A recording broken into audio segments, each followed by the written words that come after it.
through the first two and get through the third, because that's fun. Proverbs 18:13 says, if one gives an answer before he hears, it is to his folly and shame. The Revised Rust version says, if a leader begins to make changes before he understands, he's messing up. If you begin to make changes before you understand the dynamics, why things are the way they are, you will make a mistake. So that's why we spend so much time in the discover part of the 3D process. And if you think back to the Great Commandment matrix, this is both a discovery tool and a development tool. You spent most of your time this morning talking about it in terms of discovery.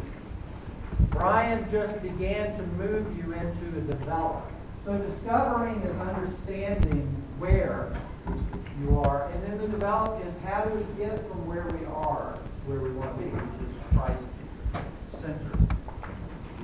Now the truth is, most congregations live predominantly out of one or two of those squares. Now I understand that there are things that we do and ways that we behave that will show up in all four, but we live predominantly out of one or two, and it's important to understand which one we're living predominantly out of. Because if you think it's this one, you start making changes in accordance with this one, but it's actually this one, there's going to be a problem. So we want to add to what you've seen this morning another tool that we call a high impact ministry model, HIM, and it looks at four elements within the life and ministry of a church to help us begin to understand the answer to the question that Brian just asked.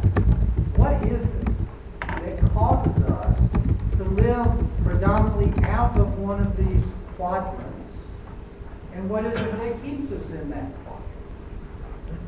Newton's first law of motion says an object at rest stays at rest. An object in motion stays in motion, but with the same speed and direction, unless acted upon by an unbalanced force. Churches, congregations are the same way. A church at rest tends to stay at rest. A church in motion tends to stay in motion with the same speed and direction, unless acted upon by an unbalanced force. We want to explore how you might bring some unbalanced forces to bear to change, either to build momentum or change the direction. Okay? Building a model for high impact ministry. Things you need to understand. You've heard Lynn starts off this morning, you've heard Brian reiterate. We define high impact ministry as making disciples. And furthermore, we define it as a disciple-making culture within a church. And Lynn spent a good bit of time this morning working on talking about that word culture. It is important because culture is who you are, not just what you do. What you do flows out of who you are. And the way that that comes to bear in the life and ministry of a church is that disciple-making is not one other thing that you do in addition to everything else. It is who we are. And everything else is in service to that. Does that make sense? It's huge. It's huge. I'm not talking about just a disciple-making program. We're talking about the very essence of who you are. 15:8. We saw this morning. By this my Father is what? Glorified. That you bear much fruit. What kind of fruit? And so prove to be my disciples. Disciples reproducing disciples. The first of the four elements we're going to talk about is vision. And this is usually where we want to begin, with vision. The fear of the Lord is the beginning of wisdom, and the knowledge of the Holy One is insight. Now, when we talk about vision, we're just talking about that understanding of what it is God's called you to do. Now, you can call that vision, you can call it mission, you can call it purpose. It doesn't really matter to us. Just understand, when we word vision. We're talking about the shared understanding of God's calling. What it is He has called you to do. Now, why would I say the shared understanding? It's okay to talk. Talk to Brian. Why would I say shared? When I say shared, I mean shared among 100% of the leadership and most of the people in attendance. Why does it need to be shared? Why does this vision need to be shared? So it can become the vision of each and every one, not just your own vision. Ownership. Not just your own, everybody. Proverbs 29:18. Where there is no vision, the people perish. Where there is no prophetic revelation, the people cast off all restraint. Or the Holman Christian Standard, I believe, puts it this way. Where there is no prophetic revelation, the people run wild. It doesn't mean that they're doing bad things. It simply means that they're doing what's right in their own sight. Yeah. Where there is no shared vision, how many visions are there? A lot. A lot of different visions. And if vision is to provide the compass setting for us, if vision is to be the north on our compass, don't we all need to have the same north? So that we can make decisions. I heard it shared back over at this table about in a disciple-making culture. The predominant question is, does this ministry we're considering, or this ministry that we're doing, does it result in disciples? If the answer is no, you don't do it. Or you change it so that it does. That is having a shared north on the compass. If there is no shared north on your compass, if there is no shared understanding of what it is God calls you to be about and to do, then how do you make decisions on what ministry to offer and what ministry to stop? Which is harder, to choose between good and bad or good and best?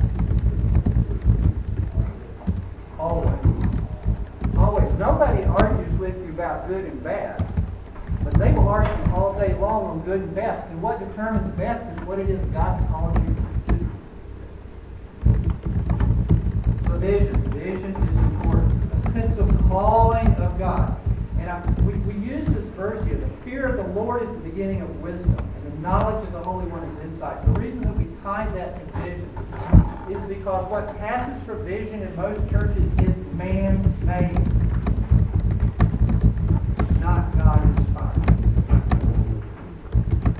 It begins with the fear of the Lord.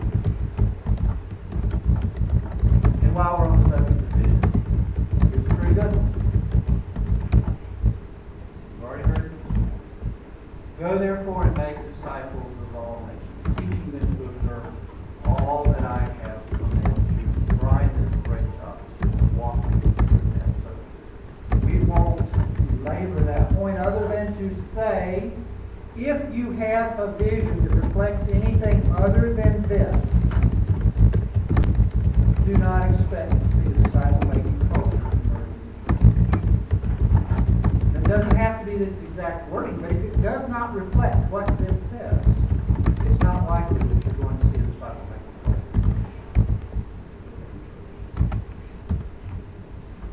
Romans 12:2. Do not be conformed to this world, but be transformed by the renewal of your mind, that by testing you may discern what is the will of God, what is good and acceptable and perfect.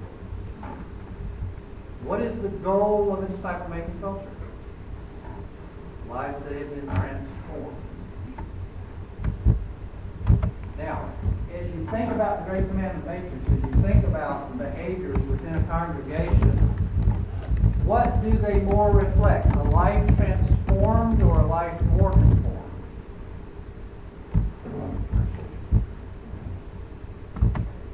Well, the studies show that there is no discernible distinction between people in the church and people outside the church in any of the categories you want to look at.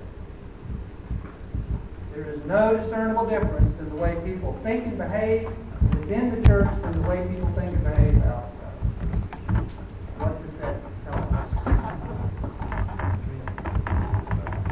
Are they more transformed by the renewal of their minds or more conformed to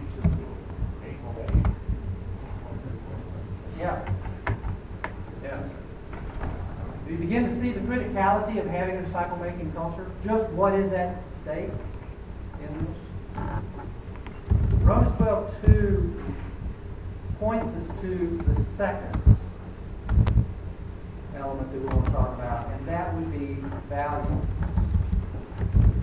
Proverbs 23:7-8. For as he thinks in his heart, so is he. For out of the abundance of the heart, the mouth speaks. A good person out of the good treasure brings forth good. An evil person out of the evil treasure brings forth evil. When we talk about values in a congregation, we've often heard this brought up, and it became quite the thing 10 or 15 years ago to talk about values, and so we do value inventories and things like that, and that wasn't a bad thing. But I'm not sure that we really understood the role of values and the impact of values. So let's spend a few minutes this morning talking about these values, and you all touched on some of these things when you were critiquing youth ministry. We want to keep that in mind as we move through this.